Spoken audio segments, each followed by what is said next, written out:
행복한 안식일입니다.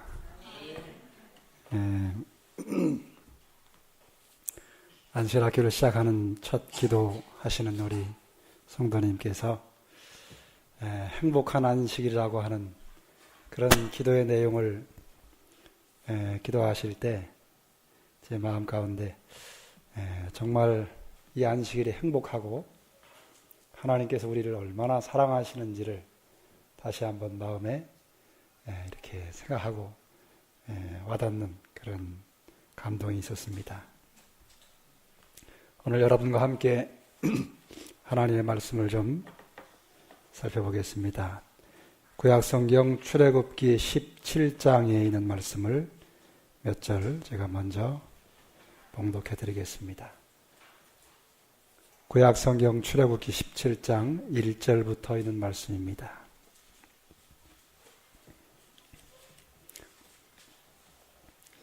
이스라엘 자손의 온 회중이 여호와의 명령대로 신광야에서 떠나 그 노정대로 행하여 르비딤의 장막을 쳤으나 백성이 마실 물이 없는지라. 백성이 모세와 다투어 가로되 우리가 물을 주어 마시게 하라. 우리에게 물을 주어 마시게 하라. 모세가 그들에게 이르되 너희가 어찌하여 나와 다투느냐? 너희가 어찌하여 여호와를 시험하느냐? 거기서 백성이 물에 가라매 그들이 모세를 대하여 원망하여 가로되 당신이 어찌하여 우리를 애굽에서 인도하여 내어서 우리와 우리 자녀와 우리 생축으로 목말라 죽게 하느냐? 모세가 여호와께 부르짖어 가로되 내가 이 백성에게 어떻게 하리이까? 그들이 얼마 아니면 내게 돌질하겠나이다. 4절까지 읽었습니다.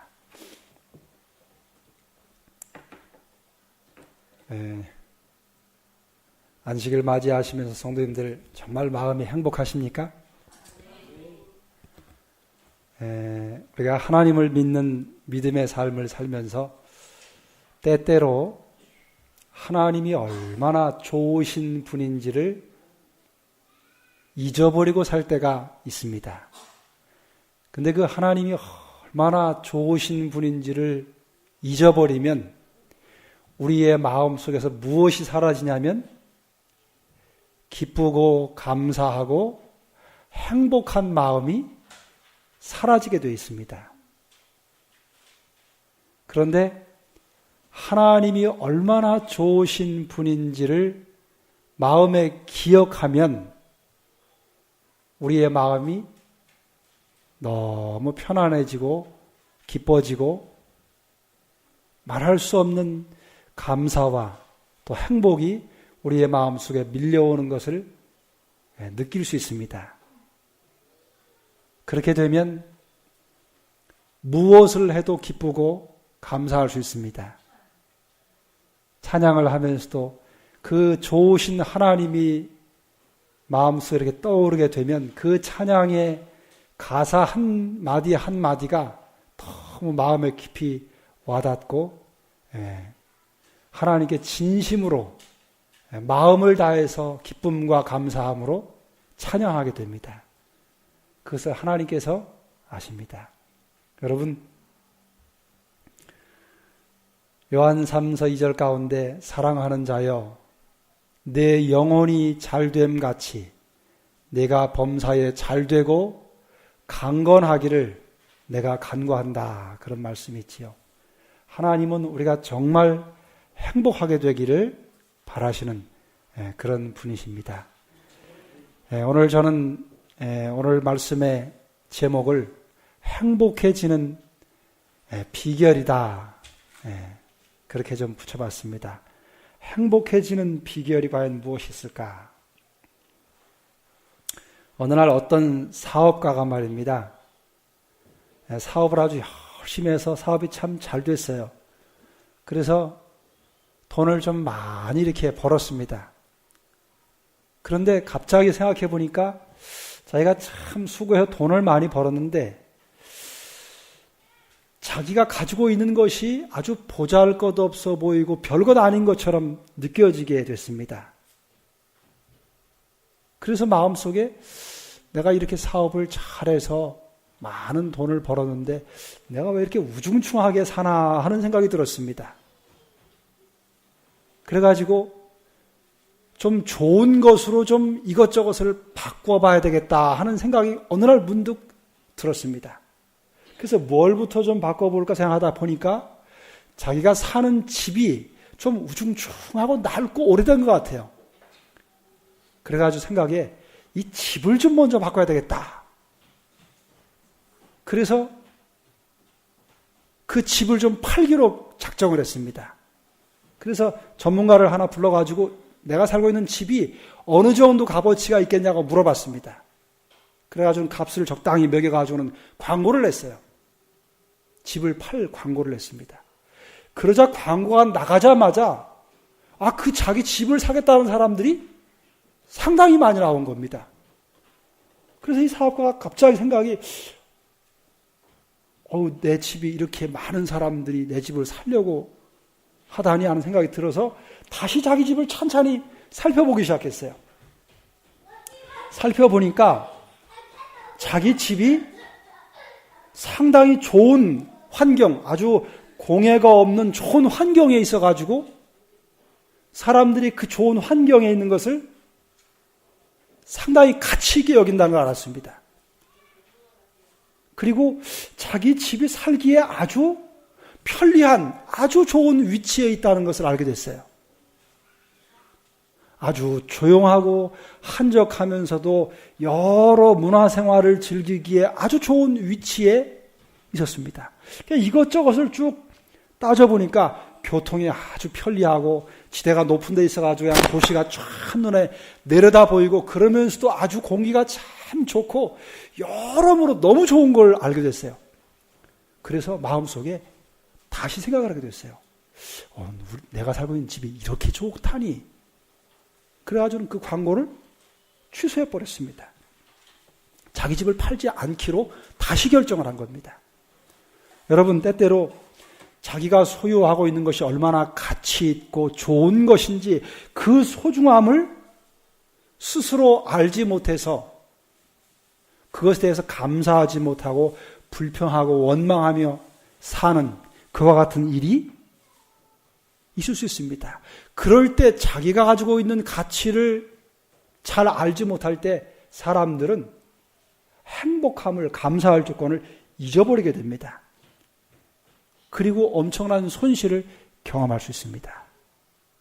여러분, 오늘 이 본문으로 읽은 이 출애굽기 17장에 나오는 이스라엘 백성들이 그런 유사한 형편이 있었습니다.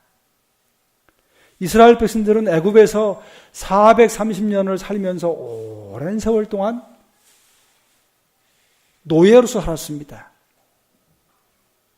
그러다가 하나님의 놀라운 특별한 은혜를 통해서 그들은 기적적으로 애굽에서 해방이 되고 그 다음에 홍해를 걸어서 그 바다를 기적같이 걸어서 건너고 그리고 반석에서 물이 나와가지고 마시고 그리고 조상들이 한 번도 먹어보지 못했던 만나를 그들이 직접 하나님이 내려주신 것을 먹고 그리고 고기가 먹고 싶다고 외칠 때 하나님이 그냥 메추라기 떼를 보내가지고 고기를 먹게 하시고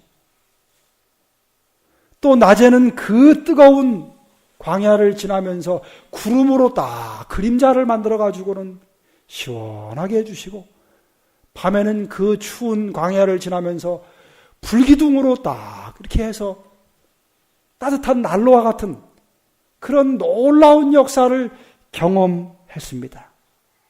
그런데 그 좋으신 자기들을 그렇게 축복하신 하나님이 얼마나 좋으신 분인지를 그들은 잊어버렸습니다.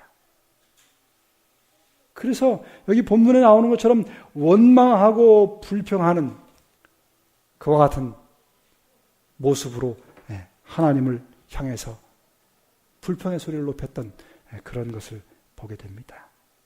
여러분, 이스라엘 백성들이 만일에 자기들이 그런 기적같이 자기들을 인도하신 하나님의 손길을 기억했더라면 그들은 하나님을 향해서 원망하거나 불평하지 않았을 것입니다. 자기가 처한 형편이 얼마나 놀라운 은혜와 축복을 받고 있는지를 깨닫지 못하고 기억하지 못하고 잊어버리면 사람들은 하나님 앞에 기뻐하고 감사하는 그와 같은 정신을 유지할 수 없게 된다고 하는 것입니다. 여러분, 누가복음 15장에 탕자가 나옵니다. 그런데 그 탕자가 아버지 밑에 있을 때, 이 아버지의 돌보심 가운데 있을 때 그것이 얼마나 귀하고 놀라운 축복인지를 탕자는 잘 몰랐습니다. 근데 아버지 곁을 떠나서 아버지 재산을 다 탕진하고 나서 먹을 게 없어서 돼지를 치는 그 집에 가서 그 고생을 하면서 그는 비로소 아버지 밑에 있었던 것이 얼마나 행복했는지를 그는 비로소 깨닫게 됐습니다. 여러분, 우리가 믿음의 생애를 살면서 어떻게 해야 정말 기쁘고 감사하며 행복한 삶을 살아갈 수 있을까? 똑같이 하나님을 믿으면서 같은 자리에 있으면서도 어떤 사람은 기뻐하고 행복한 삶을 살지만 어떤 사람은 내가 왜 이렇게 사나 하는 생각이 들 정도로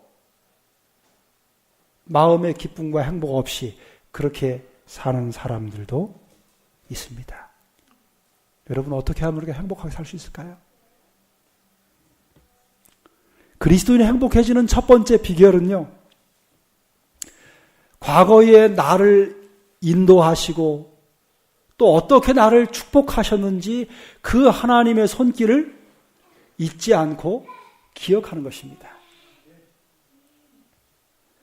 여기 신명기 8장에 보면은 내 하나님 여호와께서 8장 2절입니다. 내 하나님 여호와께서 이 40년 동안에 너로 광야의 길을 걷게 하신 것을 기억하라. 이는 너를 낮추시며 너를 시험하사 내 마음이 어떠한지 그 명령을 지키는지 아니 지키는지 알려 하심이라.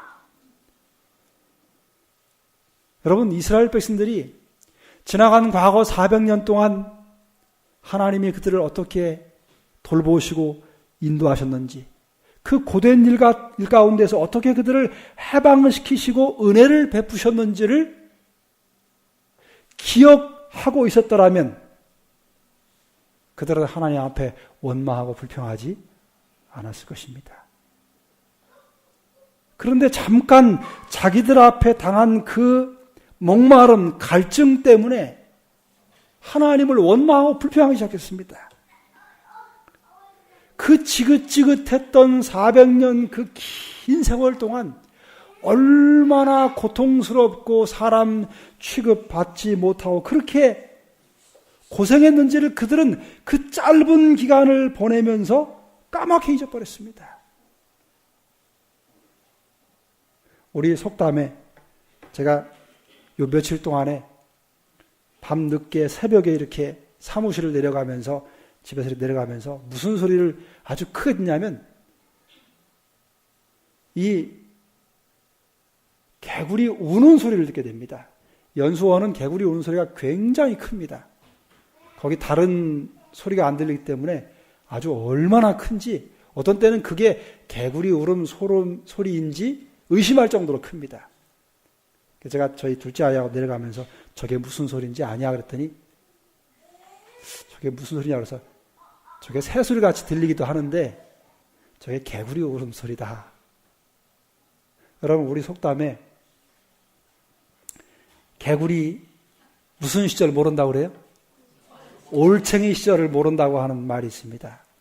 지나간 그 자기가 올챙이로 있던 때의 시절을 모른다고 하는 그 속담은 자기가 정말 어려웠을 때 그 어려운 시절을 까맣게 잊어버리고 그 어려운 시절보다 훨씬 더 나은 삶을 살고 있으면서도 감사하지 못하는 그런 경우를 두고 하는 말이지요.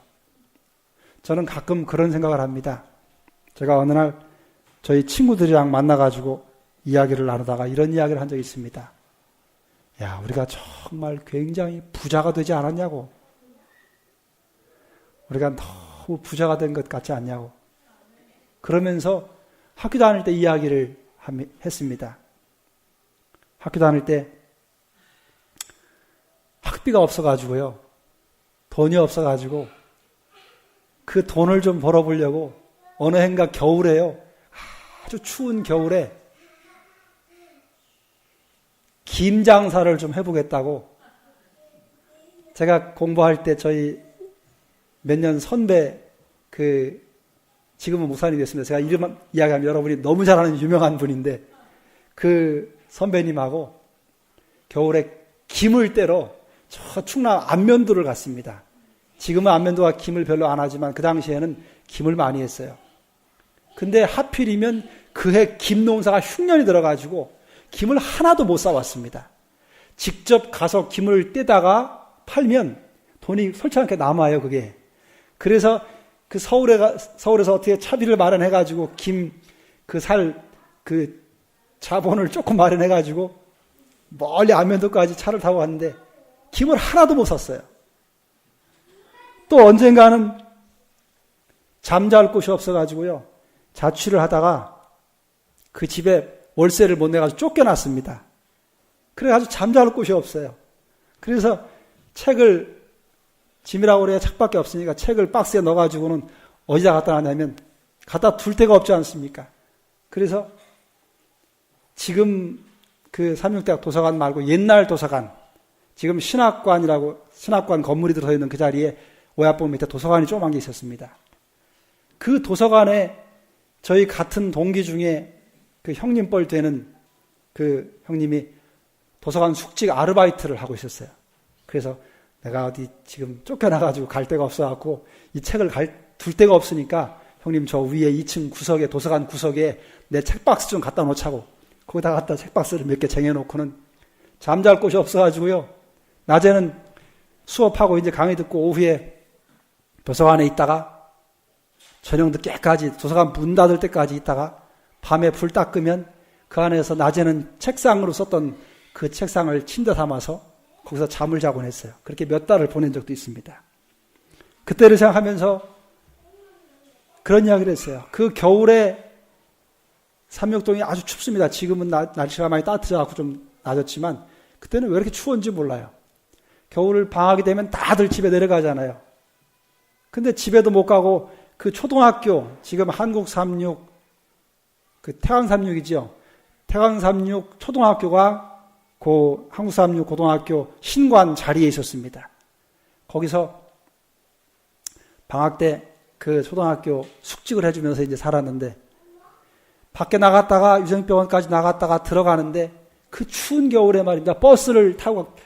버스가 오기를 기다리면서 왜 그렇게 학교가 들어가기 싫은지 몰라요. 들어가 봐야 아무도 반겨주는 사람도 없고 밥 주는 사람도 없고 그 추운데 들어가서 그 초등학교 교장실, 교무실에 가서 난로를 피워가지고 뭘 좀 끓여 먹고 해야 되는데 그 학교가 눈은 쌓이고 추운데 그렇게 들어가기 싫은 거예요.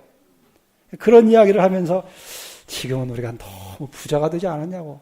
잠잘 집도 있고 먹을 양식도 있고 예쁜 부인도 있고 다 큰 아들도 있고 타고 다닐 자가용도 있고 때 되면 월급 나오고 우리가 너무 부자가 되지 않았냐고.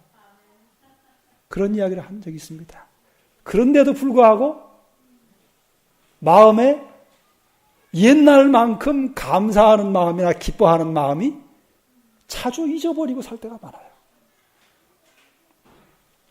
여러분, 이스라엘 백성들이 자기들이 그렇게 애굽에서 그렇게 고생하고 그렇게 사람 취급되지 받지 못하고 그래서 하나님 앞에 우리를 좀 구원해달라고 그렇게 울부짖고 기도하던 그 고생스러웠던 때를 잊어버렸습니다. 그래가지고는 그 광야를 지나면서 잠깐 물이 없어가지고 목이 마르니까 하나님을 그렇게 원망하면서 여기 뭐라고 그래요? 왜 우리를 여기로 인도해내서 우리하고 우리 자식들이 이 광야에서 죽게 만드느냐고 하나님을 그렇게 원망합니다. 여러분, 우리가 행복해지는 첫 번째 비결은요, 과거에 우리를 인도하신 하나님의 손길, 하나님이 과거에 우리를 어떻게 축복하셨는지를 잊어버리지 않는 것입니다. 여러분, 지금 우리나라 사람들 얼마나 잘 살아요. 그래도 옛날만큼 행복합니까? 여러분들 개인적으로 생각해 보세요. 행복도는요, 우리보다 훨씬 못 사는 저 방글라데시가 훨씬 더 행복 만족도는 훨씬 더 높습니다. 오늘 여러분이 하나님의 은혜 안에서 혹 정말 믿음 안에서 행복하지 않다면 여러분의 과거를 인도하신 하나님의 손길을 기억하시기를 부탁을 드립니다. 그 다음에 그리스도인이 행복해지는 두 번째 비결은요, 하나님이 현재 나와 어떻게 함께 하시는지 하나님의 손길을 발견하고 찾을 때, 그거를 깨달을 때 행복해집니다. 여러분, 여기 출애굽 13장에 보면 이스라엘 백성들을 이끌어내서 그 광야를 이렇게 가게 하실 때 하나님께서 그들을 어떻게 인도하셨는지를 이렇게 묘사합니다. 13장 21절과 22절에 보면 여호와께서 그들 앞에 행하사 낮에는 구름 기둥으로 그들의 길을 인도하시고 밤에는 불 기둥으로 그들에게 비추사 주야로 진행하게 하시니 낮에는 구름 기둥 밤에는 불 기둥이 백성 앞에서 떠나지 아니하니라. 이스라엘 백성들이 광야를 지나는 그 내내, 그 40년 여정 내내 하나님이 그 백성들과 함께 하신 증거가 있었는데 그게 뭐냐면 구름 기둥과 불 기둥이었습니다. 이 출애굽기 17장에 나오는 하나님 앞에 물이 없어서 갈증 때문에 원망하고 불평하고 모세를 돌로 들어가지고 모세를 쳐 죽이려고 했을 그 원망하고 불평하는 그 순간에도 뭐가 있었냐면 이스라엘 백성들 머리 위에 구름 기둥이 있었습니다. 그 뜨겁게 내리쬐는, 여러분, 그 광야가 얼마나 뜨거우냐면요, 낮에는 보통 50도까지 50도 이상 올라갑니다. 그러니까 사람이 그냥 걸어갈 수 없어요. 숨이 헉헉 막히고 조금 지나면 열사병으로 죽습니다. 그런데 그 뜨거운 더위에 하나님께서 구름으로 그림자를 만들어가지고 시원하게 해주셨습니다. 그 시원한 그늘 밑에서 지금 뭐라고 했냐면 하나님을 원망하고 불평하면서 뭐 하려고 그래요? 돌을 들어가지고 모세를 쳐서 죽일 만큼 그렇게 원망하고 불평하는 정신이 극에 달았습니다. 만일에 이스라엘 백성들이 눈을 좀 위로 들어서 하늘을 쳐다보고 자기들 위에 떠있는, 현재 떠있는 하나님의 그 돌보심의 증거인 구름 기둥을 보았더라면, 그거를 생각했더라면 이스라엘 백성들이 그렇게 하나님께 원망하고 우리를 여기로 이끌어내서 우리를 죽게 만드냐고 그렇게까지 원망하지 않을 수 있었을 겁니다. 그런데 현재 그들 위에 떠있는 하나님의 놀라운 보증의 손길에 대하여 그들이 눈을 감아버렸습니다. 여러분, 그리스도인이 하나님의 자녀가 되어서 믿음으로 살면서 마음 가운데 감사하는 마음이 없어지고 행복한 그와 같은 감정이, 또 그와 같은 생각이 그 삶을 주장하지 못하는 그 순간의 특징이 뭐냐면 자신과 함께 하시고 계신 하나님의 손길을 잊어버린다고 하는 것입니다. 어느 날 아주 어려운 시절에 어느 한 지역에 연탄을 배달하는 어렵게 사는 한 분이 있었습니다. 그런데 이분은 늘 그 얼굴이 연탄으로 새카만데도 늘 이빨이 하얗게 보이는 겁니다. 언제나 웃는 모습이에요. 그래서 그 리어카를 끌고서 연탄을 배달하는데도 늘 웃는 모습을 보고서 그 주변에 있는 한 이웃 사람이 물었습니다. 제가 보니까 당신은 그 어려운 연탄, 여러분 연탄 끄는 거 얼마나 어려운지 아시죠? 겨울 같은 때 그 연탄 배달하는 거 참 쉽지 않습니다. 제가 그거 조금 해봐서 압니다. 근데 그걸 하면서 뭐가 그렇게 행복해서 그렇게 더 웃습니까? 당신이 행복해지는 무슨 특별한 비결을 좀 알고 있는 게 있습니까? 이렇게 물었습니다. 그러니까 이 연탄을 배달하던 분이 이빨을 하얗게 들으면서 환하게 웃으면서 말입니다. 아니요. 저는 행복해지는 비결을 잘 모릅니다. 그런데 불행해지는 비결은 제가 알고 있습니다. 그러면서 두 가지를 이야기하는 거예요. 어떻게 하면 사람이 불행해지냐면 내가 이웃 사람처럼 행복했으면 하고 남을 부러워하는 마음을 가지면 자기가 불행해진다고 하는 것을 저는 알고 있습니다. 그렇게 이야기를 했습니다. 죄송합니다. 제가 이 목감기가 와가지고 좀 기침이 나네요. 그러면서 하는 말이 다른 사람 너무 부러워할 필요 없다고. 왜냐하면 겉으로 보기에 잘 살고 넉넉하고 별 문제 없는 것 같이 보이는 사람도 속을 들여다보면 다 문제가 있고 어려움이 있기 때문에 다른 사람 부러워할 필요가 없다고. 여러분 그 말이 맞습니까? 정말 그렇습니다.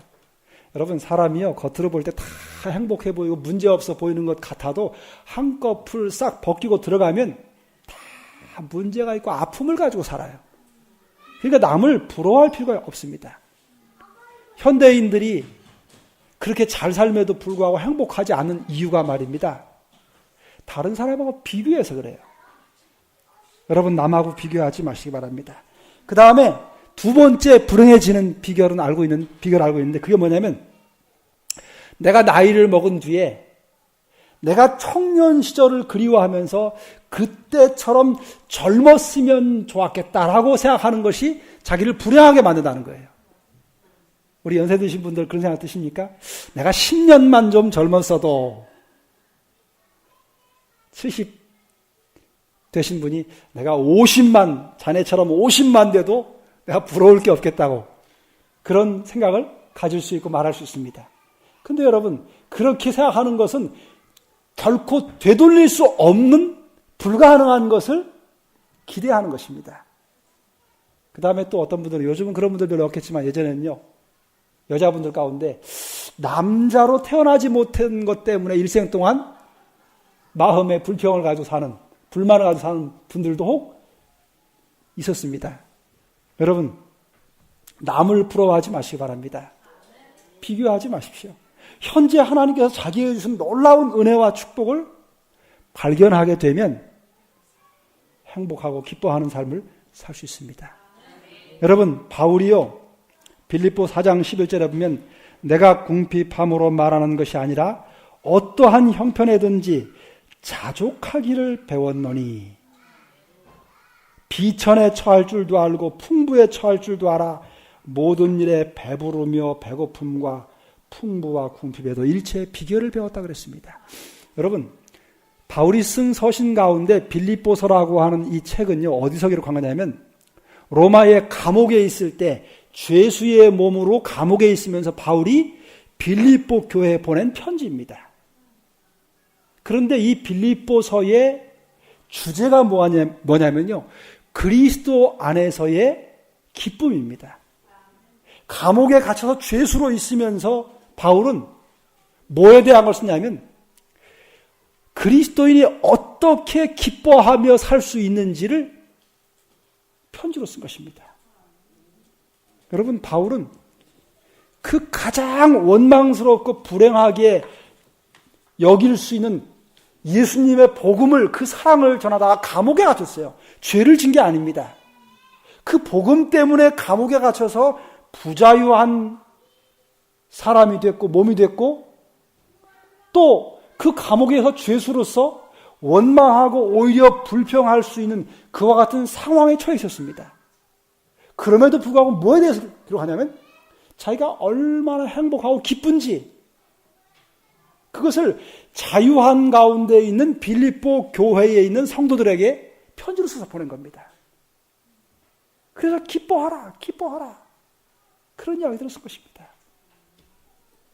여러분 오늘 하나님께서 우리에게 주신 놀라운 은혜와 축복, 여러분을 하나님께서 어떻게 축복하시고 여러분과 함께 계시는지를 보게 해달라고 기도하는 것이 필요합니다.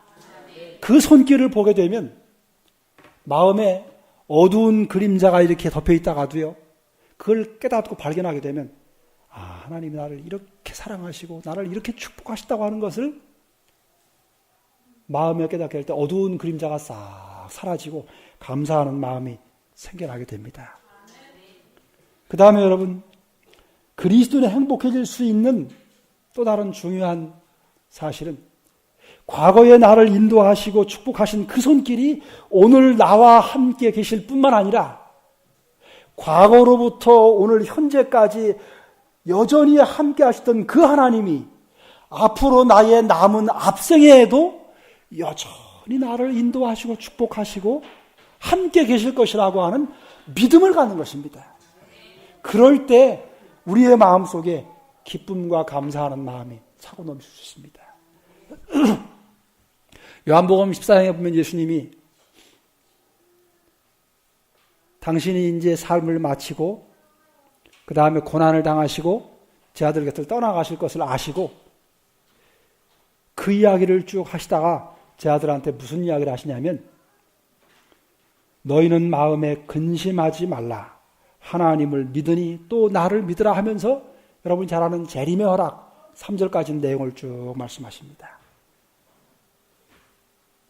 제자들이 자기들과 함께 있는 예수님이 이제 곧 떠나가게 될 것이라고 하는 것을 이야기를 들으면서 마음에 염려하고 근심하는 마음을 갖게 됐습니다. 그럴 때 예수님이 걱정하고 염려하지 말아라.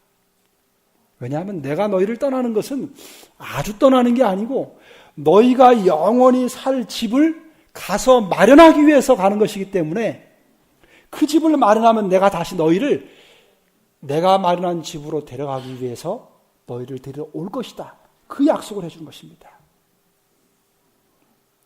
여러분, 바울이 빌립보서를 마치면서 그 뒷부분의 4장에 뭐라고 이야기하느냐면 이렇게 기록합니다. 주 안에서 항상 기뻐하라. 내가 다시 말하노니 기뻐하라. 아무것도 염려하지 말고 오직 모든 일에 기도와 간구로 너희 구할 것을 감사함으로 하나님께 아뢰라. 여러분, 베드로도 그 당시에 핍박을 당하는 초대교회를 생각하면서 그들에게 어떤 권면을 쓰냐면 베드로전서 5장 7절에 보면 너희 염려를 다 주께 맡겨버리라. 이는 저가 너희를 권고하심이라. 여러분, 혹시 여러분의 마음을 근심하게 하고 걱정하게 하는 문제들을 가지고 계십니까? 그렇다면 여러분을 과거부터 지금까지 변함없이 인도하시고 여러분을 축복하시고 여러분을 붙들고 계신 그 하나님을 기억하시고 그 하나님께 완전히 다 모든 문제를 맡기시기를 바랍니다. 그리고 그 하나님이 미래에도 나와 함께 계실 것을 마음 가운데 기억하시고 생각하실 때에 하나님께서 놀라운 은혜와 축복을 여러분에게 마음의 평안함을 주실 것입니다. 여기 엘렌 화이트는 자선 가운데 이런 글을 기록했습니다. 196쪽에 보면은 우리가 현 위치에 이르기까지 한 걸음 한 걸음씩 전진하며 여행한 우리의 과거 역사를 회고해 볼 때 나는 하나님을 찬양하자고 말할 수 있다. 주님께서 행하신 역사를 바라볼 때 나는 경탄과 우리의 인도자이신 그리스도께 대한 확신으로 충만해진다. 우리는 주님께서 우리를 인도해 오신 길과 우리의 과거 역사를 통하여 주신 그분의 가르침을 잊어버리는 것 외에는 미래를 위하여 두려워할 것이 전혀 없다. 여러분, 여러분의 지나온 과거를 조용한 시간 회고해 보십시오. 내가 처음 예수님을 믿을 때 혹은 내가 예수님을 믿고 가장 어려운 시련의 힘든 시기를 지날 때 하나님이 나를 어떻게 그때 붙드셨는지, 그리고 그 시련 가운데서 어떻게 기가 막히게 나를 이 놀라운 은혜와 축복 가운데로 인도하셨는지 그 손길들을 조용히 이렇게 회고해 보는 것은 너무 중요합니다. 그래서 그 하나님의 손길이 쭉 떠오르게 될 때 하나님이 나와 함께 계셨구나라고 하는 것을 마음에 깊이 확신하게 됩니다. 여기 엘렌 화이트가 기록한 것처럼 그 인도하신 손길, 하나님의 역사를 기억할 때 경탄한다 그랬어요. 그리고 인도자이신 그리스도께 대한 충만한 확신이 가득 찬다 그랬습니다. 여러분, 하나님께서 여러분과 함께 계신 것을 마음으로 느끼십니까? 확신하십니까? 과거를 인도하신 그 하나님의 손길이 여러분의 앞생에도 인도하실 것에 대해서 마음으로 진심으로 믿고 확신하십니까? 그렇다면 미래에 대하여 두려워하고 염려할 것이 아무것도 없습니다. 우리가 그 하나님의 역사를 잊어버리는 그 단 한 가지, 그 인도하신 하나님의 위대한 손길을 잊어버리고 그 놀라우신 하나님, 그 좋으신 우리의 주님을 잊어버리는 것 외에는 두려워하고 염려할 것이 아무것도 없습니다. 여러분과 제가 행복해지는 비결은 과거에 우리를 축복하시고 인도하신 하나님, 현재 나와 함께 계신 하나님, 그리고 그 과거 역사를 비추어서 영원히 우리와 나와 함께 하실 그 하나님에 대한 믿음을 갖는 것 외에는 두려워할 것이 없고 그 하나님을 기억할 때 우리는 가장 행복해질 수 있습니다.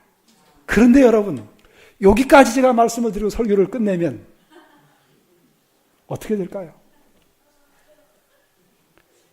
여러분, 그리스도인이 진정으로 행복해지는 가장 중요한 비결이 있습니다. 근데 대부분의 사람들이 오늘 제가 말씀드린 요까지 끝나고 말아버립니다. 제가 오늘 드리려고 하는 말씀은 요까지 드린 말씀은 여러분이 많이 들은 말씀이에요. 그렇죠? 정말 그리스도인이 진정으로 행복해지는 비결이 있습니다.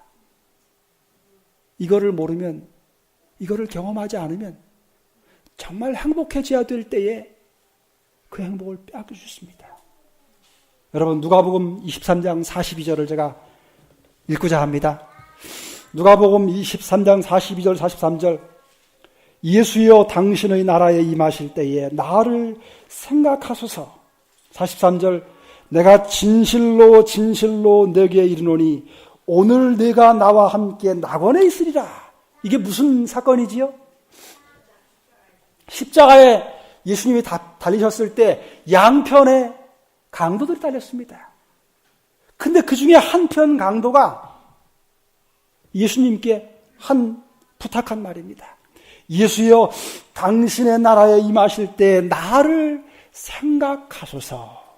그때 예수님이 대답으로 내가 진실로 진실로 너에게 이르노니 내가 나와 함께 낙원에 있을 것이다 그랬습니다. 여러분, 이 사건을 기록한 것을 주석하면서 시대소망은 아주 우리에게 중요한 사실들을 설명해 주고 있습니다. 여기 이런 말씀이 있어요. 죽어가는 강도들에게는 이제 사람을 두려워할 아무것도 없었다. 그러나 그중 한 사람에게는 두려워해야 할 한 하나님이 계시고 그를 떨게 할 미래가 있다는 확신이 생겼다. 여러분, 십자가에서 마지막 사형을 당해서 죽어가는 강도들이 사람 두려워할 거 있겠습니까?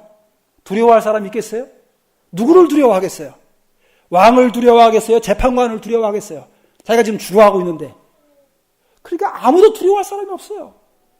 그런데 이 한편 강도의 마음속에 갑자기 무슨 생각이 드냐면 자기가 지금 죽어가고 있는 상황인데 미래에 자기가 정말 두려워해야 될 한 분 하나님이 계시다고 하는 깊은 생각이 이 사람의 마음을 움직였어요. 그리고 자기가 정말 오늘 이 순간에 전혀 두려워할 것이 없는 그 입장에서 정말 두려워서 떨 미래가 자기에게 있다고 하는 확신이 깊이 몰려왔습니다.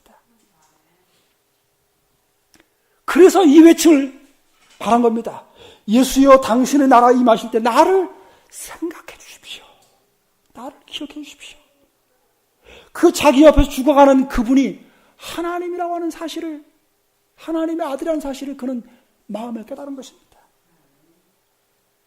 그런데요, 그 사실을 깨닫고 그 외침을 바랄 때 이 강도의 마음속에 어떤 생각이 밀려간다면 이런 마음이 들어왔어요. 이제 의문은 없어지고 의심도 비난도 없어졌다. 자기 죄로 인하여 정죄를 받을 때에 이 강도는 아무런 소망도 없이 절망에 빠졌으나 지금은 이상하게도 부드러운 생각들이 떠올랐다. 강팍하고 완고해진 이 강도의 마음이 이상하게 아주 부드러운 마음이 생겨나기 시작했습니다. 성령께서 그의 마음을 비추셔서 차츰차츰 확신의 고리가 연결되었다. 상처를 입으시고 조롱을 당하시고 십자가에 달리신 예수님에게서 그는 세상 죄를 지고 가는 하나님의 어린 양을 발견했다. 그의 눈이 떠신 것입니다. 그의 죽어버린 영적인 감각이 살아났어요. 그리고는 그 죽어가는 예수님을 바라보면서 장차 자기가 그 영원하신 하나님 앞에 다시 심판을 받을 그 두려운 순간이 있을 것이라고 하는 깨달음이 몰려왔습니다. 그리고는 그 자기 옆에서 죽어가는 그분이 다름 아닌 하나님의 어린 양이라고 하는 사실이 그의 마음에 깊이 확신되어진 것입니다. 그 다음에 이런 말씀이 있습니다. 예수께서 약속의 말씀을 하실 때에 십자가를 덮고 있던 어두운 구름 속으로 밝고 활기찬 광선이 뚫고 들어왔다. 회개한 강도에게는 하나님께 받아들임 바 된 확신으로 완전한 평화가 이르러 왔다. 여러분, 십자가의 그 한편 강도는 그날 그 십자가에서 죽었습니다. 그러나 여러분, 비록 그는 그 십자가에서 내려오지 못했지만은 그는 이전에 그의 삶에서 결단코 한 번도 경험해보지 못했던 놀라운 기쁨과 평안과 그 마음속에 차고 넘치는 깊은 행복이 그를 완전히 덮어버렸습니다. 그는 최악의 장소인 그 십자가에서 이 세상에서 맛볼 수 없는 최고의 기쁨과 감격과 행복을 그는 십자가에서 누렸던 것입니다. 그리고 그 놀라운 행복 가운데서 그는 그의 삶을 마무리했습니다. 그의 마음속에 세상이 줄 수 없었던 완전한 평화가 그리스도의 십자가로부터 그에게로 몰려왔습니다. 어쩌면 많은 사람들은 그 십자가에서 죽은 그 한편 강도를 바라보면서 손가락질하고 그 죄로 인해서 비참하게 그의 삶을 마땅히 받을 결과를 받고 죽었다고 그렇게 손가락질하고 비난할지 모릅니다.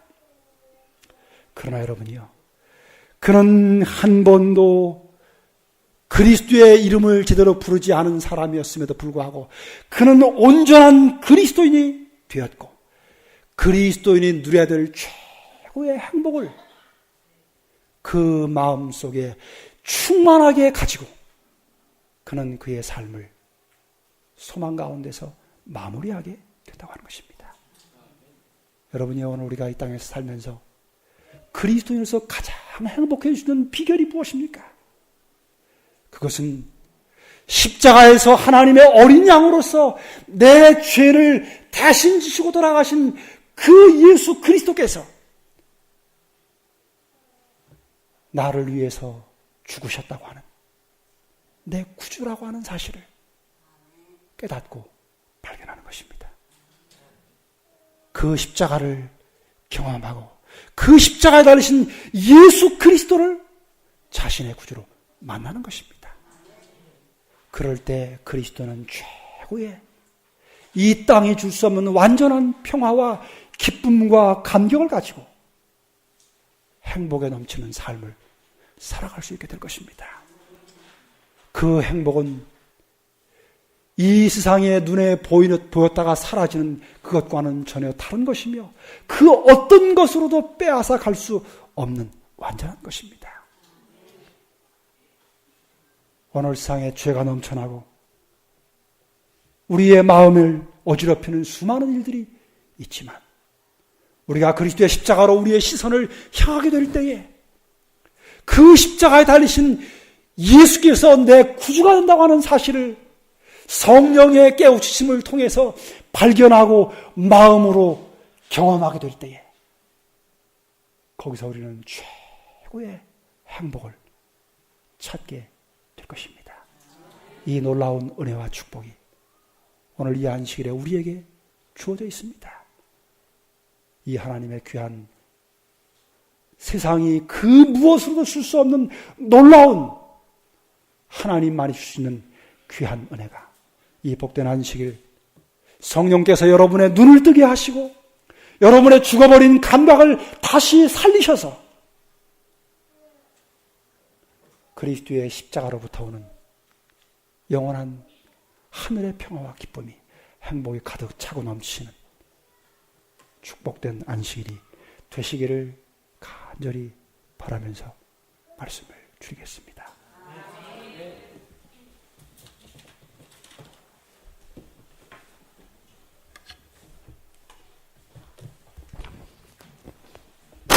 네, 감사합니다. 네, 다 함께 일어나셔서 마치는 찬미 389장 찬미를 부르시고 이 시간 말씀 주신 목사님 축도로 모든 예배를 마치겠습니다. 389장입니다.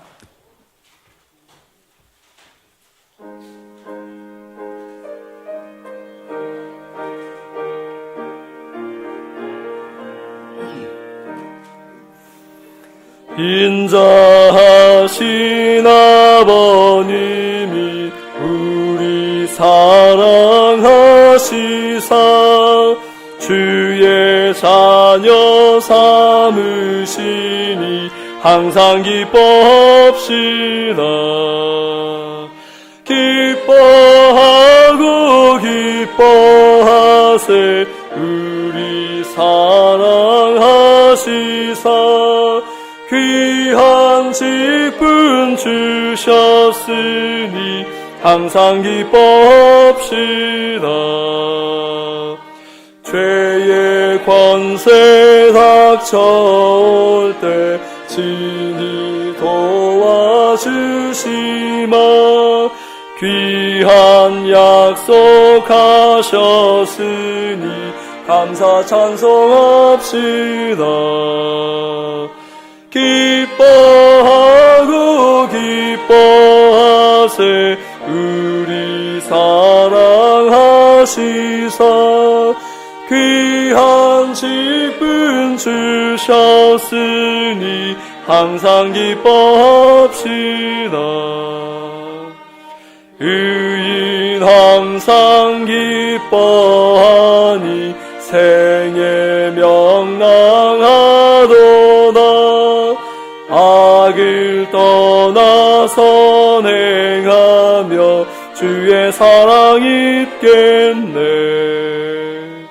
기뻐하고 기뻐하세 우리 사랑하시사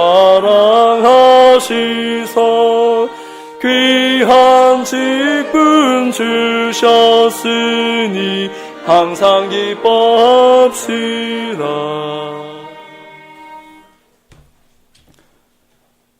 우리에게 영원한 하늘의 기쁨을 주신 아버지 하나님, 우리에게 세상이 줄 수 없는 참된 평안과 행복을 허락하신 우리의 사랑하는 주님, 이 세상이 줄 수 없는 위대한 기쁨과 행복으로 우리를 감격해 하시는 성령 하나님, 우리에게 베푸신 그 크고 놀라운 사랑을 인하여 다시 한번 하나님 앞에 감사와 찬송과 영광을 돌립니다.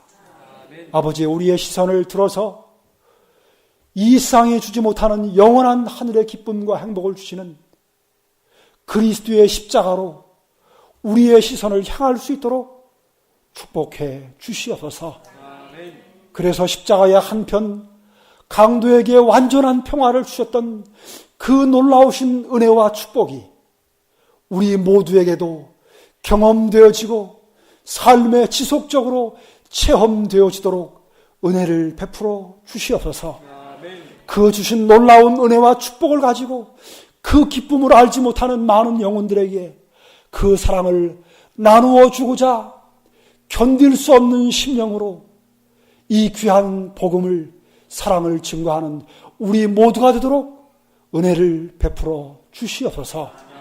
오늘 우리의 마음속에 있는 어두운 그림자들을 물러가게 해주시고 염려와 근심과 걱정이 우리의 심령에서 사라지도록 우리를 다시 한번 그리스도의 놀라운 사랑의 보증인 십자가로 향하도록 우리를 이끄시는 그 귀한 은혜를 인해 감사하오며 이 안식일 그 큰 은혜로 우리를 새롭게 해주시기를, 우리를 사랑하시는 예수님, 우리를 위해 십자가에 돌아가신 우리의 구주가 되시는 예수 그리스도의 이름으로 감사하며 간절히 기도드리옵니다.